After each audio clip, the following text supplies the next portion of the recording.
gatavi sākt. Es aicinu šeit paneļa diskusijas lokā sagaidīt ar aplausiem, lai labs iedrošinājums. Ieva Jaunzeme, vidi ģenerāldirektore. Lūdzu. Andris Vanaks, akciju sabiedrības Sakret Holdings padomas priekšsēdētājs, ar aplausiem. Lūdzu. Jurijs Grigorjevs, Accenture Latvija, Baltijas un Ziemeļvalstu kvalitātes inženierijas vadītājs, sagaidām ar aplausiem. Un Uldis Tatarčuks, TET valdes priekšsēdētājs. Sagaidām ar aplausiem. Lūdzu. Jums tāda patīkams apazīšanās savā starpā. Esam pazīstami jau daudzus gadus. Valsts iepirkums, es pieņemu, ir parūpējies par to, ka jums katram ir savs mikrofons šajā diskusijā. Līdz ar to droši tos varat arī paņemt un tajos arī runāt. Un, protams, saruna mums ir pirmā ar jautājumu par klientu. Klientu kā to, kurš ir kodolā, skatoties uz attiecībām par uzņēmumiem un nodokļu maksāšanu. Un kā mēs jau dzirdējām, tad ir vairāk šīs te paudzes, ja paradigmas. Paradigma numur 1 ir tās attiecības, ka viens prasa, otrs dod, viens bēg, otrs ķer.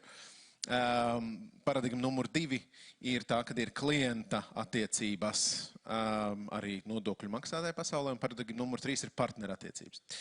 Tad mans jautājums varbūt nodefinējiet tādu, kā saka, jābūtību, kas ir klients jūsu izpratnē un kas ir klienta tiesības esošajā attiecību spektrā starp uzņēmumu un valsti. Un, lai būtu provokācija, es zinu, ka Jaunzemes kundze, jūs domājat, ka jūs runāsiet pirmā, bet nē.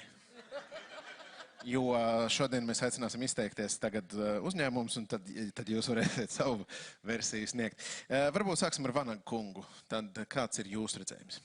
Kas ir klients? Kas ir klients, ka, piemēram, šis instruments vienmēr labi strādā, pie jums atnāk 6-gadnieks, jā? Un saka, kas ir klients? Un jūs jau negribat viņam aprakstīt 90. gadu klientu izpratni, bet šī brīža klientu izpratni, kā vajadzētu būt tādu labu bērnam saprotamu definīciju? Sadarbības partneris. Tad uzreiz tajā trešajā paradigmā, jā? Nav savādāk. Klients ir tas, kas nāk pie tevis pēc kaut kā, un tev jābūt kaut kā jāspīd vai jāpiedāvā labāks piedāvājums nekā jebkuram citam. Un tad klients ir tas sadarbības partneris, tas, kas no tevis kaut ko pērk vai ņem vai tā tālāk. Un tavs uzdevums ir darīt visu tā uzņēmuma stratēģiju, visu savu pasākumu plānu, īstermiņa, ilgtermiņa, lai klienti pie tevis nāktu ne tikai vienu reizi, bet neskaitāms reizes. Un tas ir tas atslēgas vārds. Tātad klients kā partneris un konsekvence attiecībās, atkārtošanās. Liels paldies! Grigorjev kungs, jūsu skatījums uz klientu un tā definīcija? No biznesa puses, protams, klients ir tas, kas maksā naudu. Ja? Bet vidgadījumā es, diemžēl, nevaru, vai nu par laimi nevaru tā pateikt, vai ne? Un īstenībā man patika misija, kas ir vid mājaslapā, ir pieminēta, ja? Kāpēc vid vispār eksistē un kāda ir misija, ja? Un tur ir sabiedrība ir minēta kā klients, un, diemžēl, nevar pateikt, ka tā ir viena persona. Tie ir gan uzņēmumi, gan arī visi mēs, kas godprātīgi maksā nodokļus. Ja? Sabiedrība kopumā. Tieši tā. Paldies. Tatarčukungs, kāds jūsu redzējums? Kas ir klients? Manā gadījumā klients man maksā algu, bet viņam gan mūsu biznesā, gan arī savādāk ir ļoti daudzas lomas. Viņš, protams, ir sadarbības partneris, viņš ir padomdevējs, viņš ir kritiķis. Un dienas beigās viena lieta, par ko mēs runājam vienmēr, ir par to, kāda ir mūsu klienta pieredze. Un, protams, ka mēs sagaidām arī to labo pieredzi ne tikai no valsts ieņēmuma dienesta, bet arī mēs gribam pašu laipnāko ceļu policistu satikt. Un gribam saprotamu, loģisku, prognozējumu un ļoti kvalitatīvu sadarbību, lai mums būtu jātērē mazāk laika komunikācijā ar valsti un mēs varētu vairāk laika veltīt saviem klientiem. Skaidrs, paldies. Jaunzemes kundze, kas ir klients jūsu redzējumā? Es gribētu teikt to, ka galvenais valsts pārvaldē ir, un ar tā doma, ar ko es dzīvoju, nekādā gadījumā nevajag domāt, kur tad viņš liksies. Un te ir tās starpības starp privāto sektoru un valstu, ka it kā tāda doma būtu, kur te viņš liksies. Tā ir nepareizākā un sliktākā doma, kāda valsts pārvaldes iestādes vadītājiem vispār var ienākt prātā, jo ir jākopē tās pieredzes vai jāpārņem tās pieredzes, ko minēja kungi no privātā biznesa. Vienīgā starpība mums tomēr būtu jādara viss, lai nebūtu jānāk atpakaļ, lai nebūtu jānāk ar jautājumiem. Un tas, kas to arī kolēģe no OECD teica, lai tas ir nemanāmi, jo katra reize, kad ir jāvēršās pie mums ar jautājumiem, tas ir viņiem atņemts laiks. Mūsu pienākums ir nodrošināt, lai jautājumi nebūtu jāuzdot, lai viss ir tik skaidrs, ka tā rutīna ir nemanāma. Tādēļ ņem tikai un vienīgi tas, ka mums ir jāņem labākais no privātā sektora. Ļoti labi. Es domāju, definīcija līmenī mēs visi esam uz vienas lapas puses. Man ārkārtīgi interesē viens jautājums. Tieši, kā saka, saule uzspīd, apstiprinot, cik tas ir pamatots jautājums. Mītiskā domāšana starp mums.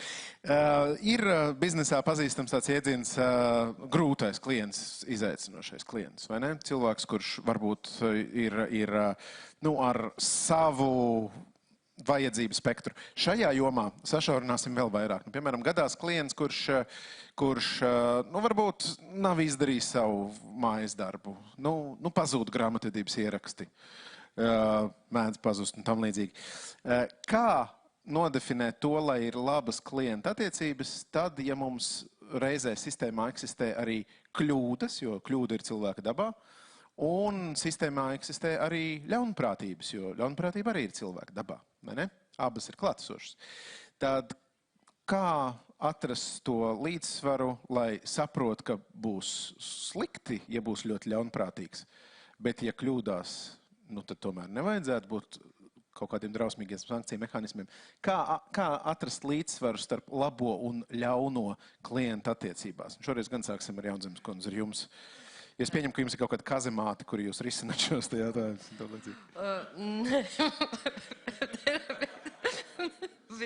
Tiesības sargājušais loks iesmēja kopā ar Terzenu kungu par kazemātiem. Jā, tas ir jums te tā izlietni, te jūs tās rokas mazgājat.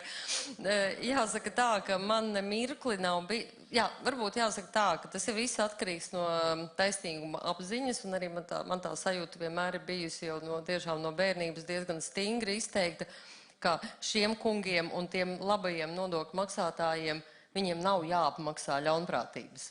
Un tāpēc tā formula ir gaužām vienkārša, un to mēs runāsim trešajā panelī, ir jāatšķir labais no sliktā klienta, un tas ir jāzina pilnīgi skaidri.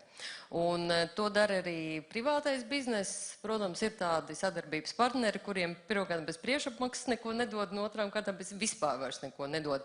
Un normālā biznesā to visi saprot. Un valstī ar privāto sektoru nevar būt citādāk. Arī mums ir jāzina klients, un tam, kuram mēs nevaram uzticēties, mums ir jāsniedz pakalpojums, ir jāskaidro, bet skaidri jāliek saprast, ka ja tu nemainīsies, nebūs savādāk. Un tādēļ tas ir galvenais.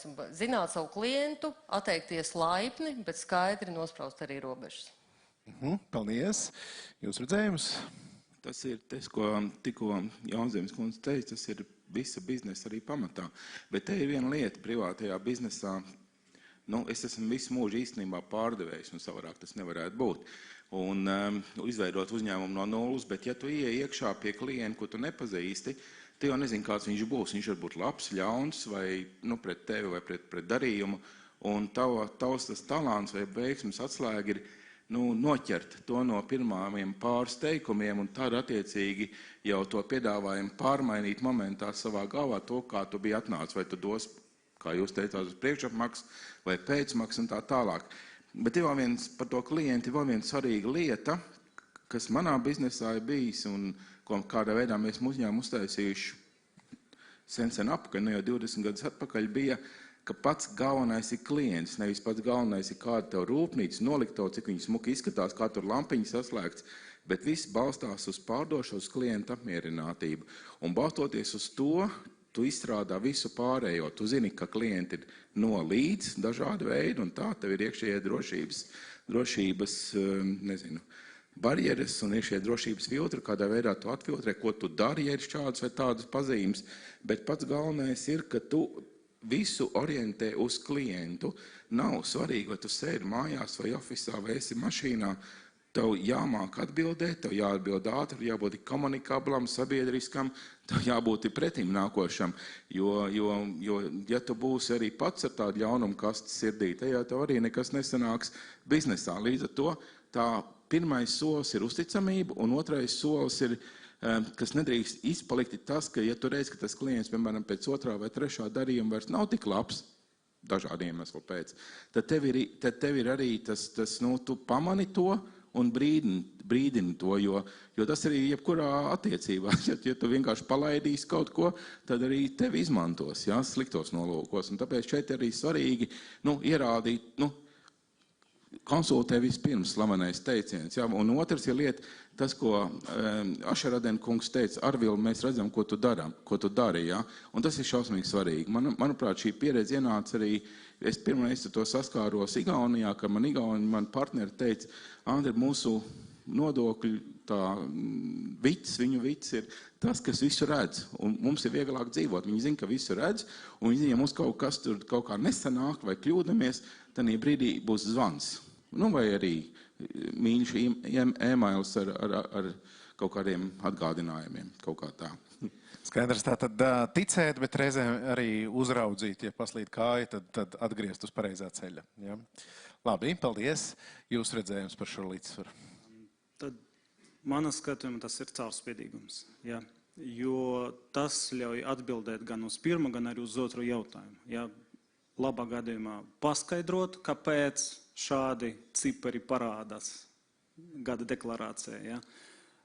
Uzreiz cilvēkiem kļūst skaidrs, ja visi dati ir skaidri. Ja? Un arī otrajā gadījumā, kad ir ļaunprātīga kaut kāda darbība, ja cilvēki zinās, ok, tur ir visi dati, ja? Tad varbūt viņi 2-3 reizes padomās, ko darīt un ko nedarīt. Ja? Līdz ar to tas caurspīdīgums tiešām ļauj atbildēt uz šiem diviem jautājumiem. Tas ir viens. Ja? Un tas caurspīdīgums arī palīdzēs, mūsuprāt, uzlabot to ticamības pakāpi. Ja? Mēs šodien dzirdējam, ka ticamība Latvijā varbūt nav tik augsta līmenī, kā mums gribētos, ja? Bet tieši atkal ar to caurspīdīgumu un uz datiem balstītu pieeju mēs spēsim arī to atrisināt. Paldies, paldies. Jūsu versija? Es teiktu, svarīgākais ir komunikācija un tā valoda, kā mēs runājam, jo to, ka kāds ir kretīns, mēs varam pateikt 32 veidos. Jautājums, kā tu klientam atgādini, piemēram, par nesamaksātiem rēķiniem, vai tu sāc ar ja tu rītdien, tad mēs, un tad ir grūta komunikācija. Savukārt, ja tu atgādini un piedāvā un pieliec klāt vēl funkcionalitāti, kad nospiežot tikai 2 pogas, viss atrisināsies, tad tas arī darbojās. Tas, es nezinu, biznesa arī droši vien ir konsultē vispirms. Un mums visi klienti ir mīļi. Mums nav tāda klientu grupa, kuriem mēs negribētu sūtīt rēķinu. Ja? Tā, ka mēs visiem sūtam, arī grūtajiem. Protams, mēs analizējam, ar kuriem ir 4 reizes nedēļā jārunā, ar kuriem 4 reizes gadā. Un veids, kā mēs komunicējam, īstenībā palīdz tiem klientiem kaut kādas kļūdas novērst. Līdzīgi tas droši vien arī valsts iestāžu gadījumā. Maiks atgādinājums. Maiks atgādinājums, jā. Nudgings, vai ne? Tāda bikstīšana, piebikstīšana un aicināšana. Paldies. Paturpināsim Grigorjev kunga minēto tēmu par uzticamību, ko arī Cickovska kungs pirmajā dienas daļā minēja. Ja jūs redzat, es pilnīgi sapratu, ka vid logo varētu mainīt uz to piramīdas virsotnīti ar to visu redzošo aci, lai slavētu konspiroloģiju.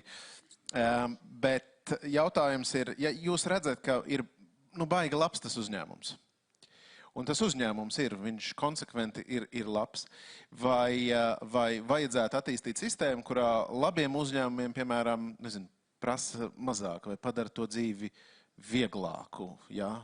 Tāds superbaltais saraksts vai kaut kas tam līdzīgs. Un kā tā informācija ir zināma visiem, ja viņš ir brīnišķīgs un viņš tagad tur taisa kaut kādu jaunu meitas uzņēmumu vai kas, tad uzreiz uztver, ka tas arī brīnišķīgs.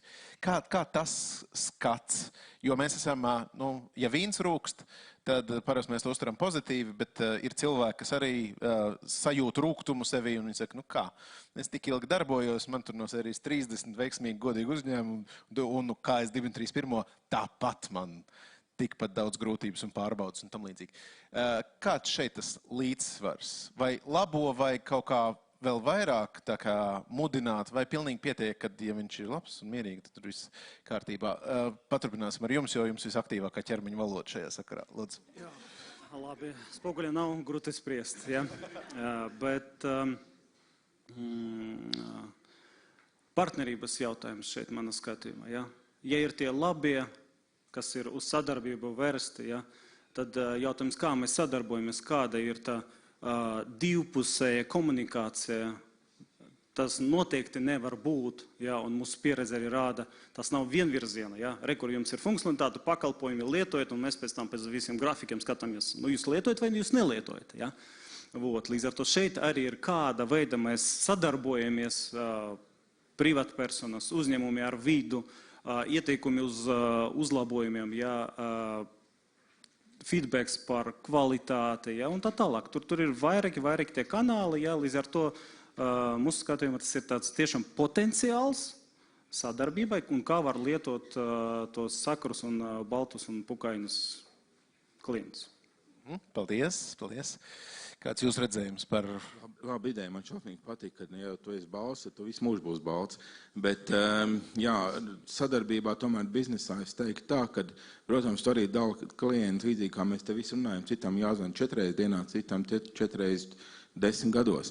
Bet šeit ir svarīgi, ka tu esi iekšā izveidojis šo sistēmu, arī tas vārds digitalizācija un inovācijas varbūt mazā, bet vārds digitalizācija, datu apstrāde, datu masīva, zortēšana ir tas, kādā veidā, ka tev ir tās sarkanās lampiņas, jeb lietas, kas tev iedegās par jebkuru klientu. Par vienu tev iedegās varbūt tā lampiņa, tev liekas, ka viņa ir izdegusi tikai tāpēc, ka klients laika ir labs, tā arī var būt, un tā ir. Un citam atkal viņas laika deg, bet ir, protams, ir mūsdienu tās tehnoloģijas pieļauj to, ka tev ir šīs robežas, kurās tu guli mierīgi par klientiem, un ir robežas, kurās tev visu laiku jārēģē ir, un tad ir tas reakcijas algoritms, kā tu reaģē. Tas ir, protams, ir pats svarīgākais, kā es teicu pirmajā savā teikumā, ir svarīgi, lai klients visu laiku pie tevis nāk. Viņi ir visdažādākie, pilnīgi visdažādākie, bet ar šo algoritmu, ar šo, nu, kā saka, atgādinājumu, pieklājīgu un tā tālāk, un to arī tagad māku visādi roboti smuki uzrakstīt tekstus un atbildēt, ja tev pašam kaut kas nesanāk, tad tanī brīdī arī tas ir jāizmanto. Un jo vairāk mēs izmantosim šos rīkus, kas ir pieejami, jo nu, jau šodien vai jau aizvakar, tad mums būs vieglāk dzīve, un tev būs vairāk laika domāt par jo tas ir rutīnas darbs, lampiņa iedegšanās, kontrole, čeks, tas tā ņemšanās, tas jau ir rutīnas darbs, un to dara roboti. Tas jādara robotam ir. Tev pašam jādomā tālāk uz priekšu par biznesu. Tā kā jāizmanto iespējas. Paldies. Kāds jūsu redzējums? Jā, līdzīgi es domāju, ka to vai uzņēmums ir kaut kādas krāsas sarakstā pasaka kaut kādi fakti. Un tad ir tā datu analīze, datu precizitāte, un tādai sistēmai jābūt, bet vienlaicīgi jābūt visiem vienādai iespējai tajā sarakstā nonākt. Un tanī brīdī ir jāskaidro arī uzņēmējiem vai privātpersonām, ka tur atrasties ir izdevīgi, un ka tur atrasties ir vienkārši un ērtāk nekā tur neatrasties. Un tas arī, teiksim, stimulēs mūsu kopējo problēmu, jo kamēr mēs visi nesapratīsim, ka nodokļi ir jāmaksā, tikmēr mēs katru gadu tiksimies sapulcēs, kā sadalīt naudu, kas pietrūkst, un nekad nesatiksimies sapulcēs, kā nopelnīt vairāk naudas visiem kopā, tā skaitā maksājot nodokļus, lai viņa nepietrūkt ne izglītībai, ne veselībai, ne vēl kaut kam. Jo kamēr mēs neatradīsim to pozitīvo veidu, kā palielināt ieņēmumus, mums nebūs labu veidu, kā sabalansēt izmaksas dažādām vajadzībām. Paldies. Jānis Kundze, es domāju, trešā diskusija par nodokļu maksātāju reitingu zināmā mērā atbild uz jautājumu, kā ieraudzīt un salīdzināt uzņēmumus. Bet kāda ir tā filozofija? Nu, jūs sēžat un domājat, redz, kur tā uzņēmuma saime. Jums ir tā iekšējā sajūta, šitie labie, šitie tādi nē, un tur tā melnā mapīte. Kā jūs to saredzat? Tās tādas statiskas vai mainīgas vienības? Jā, jāsaka, tas daudz runājām par datos balstītiem lēmumiem. Es brīžiem jūtos kā tāds ģimenes ārsts, ja, ko ārsts tev nestāsta. Un es esmu radusi, un es vienmēr izmantoju datus, un nevelti būs tas reitings. Jā, tur ir tās diagnozes apkopotas, un tāpēc reizēm mēs par sevi varam domāt labāk vai sliktāk, bet mēs redzam tos datus. Tāpēc, ja man reizēm zvanu un saka, jā, viņš ir tāds brīnišķīgs uzņēmums, un kāpēc jūs pret viņu tik slikti izturieties, es tagad ar 100% pārliecību varu pateikt, ja kaut kas ir noticis, tad tam ir bijis pamats. Jo tādēļ, ka tās kartiņas par katru ir skaidri zināmas, un ja runā par šiem jaunajiem un tiesībām, nevelti mums ir 3 kategorijas jauno uzņēmumu. Viens no tiem ir tieši tas iepriekšējā pieredze pozitīva, ejam uz priekšu, strādājam tālāk. Tad ir nākošā kategorija, ļoti negatīva iepriekšējā pieredze, skaidrs arī to pieskatīsim. Trešais ir, protams, nezināmie. Un es gribētu tā kā, ka mums būtu iespēja sākt no nulles ar jaunu klientu, kas mums, diemžēl, vai par laimi, mums ir 143 000 reģistrētu uzņēmumi. Nav mums tādas iespējas. Es gribētu ieiet un teikt, kā Vanakungs saka, klikšķis un šitam būs cits piedāvājums. Pirmkārt, mēs varam piedāvāt tikai to paketīti, kas mums no valdības ir atnākusi vai no Saeimas. Un otrs, ka es tiešām gribētu saprast to brīdi, kad tad mums tas negodīgums ielavījās tais attiecībās. Un ka ir tik daudz pūļu jāvelta tieši tai situācijas uzlabošanai, jo tas nevienam nav noslēpums, neko jau neatklāšu. Es tā gribētu strādāt ar tikai tādiem uzņēmumiem, kas maksā, kuriem nav nekādas problēmas. Diemžēl arī šī gada praksa parādīja, ka no ļoti labu uzņēmumu līdz maksāt nespējai ir pāris mēneši. Mums ir jābūt ļoti modriem, tās sarkanās lampiņas visu laiku jāsako. Bet mēs katrā gadījumā vienmēr mums ir jābūt laipniem un klientu orientētiem pret jebkura veida klientu. Paldies. Mums ir šīs paneļa diskusijas tādas zibenīgas un ātras. Teiksim paldies visiem runātājiem. Paldies ar aplausu pavadījumā, protams. Jaunzemes kundzei, Vanaga kungam, Grigorjev kungam un Tatarčuk kungam. Paldies liels!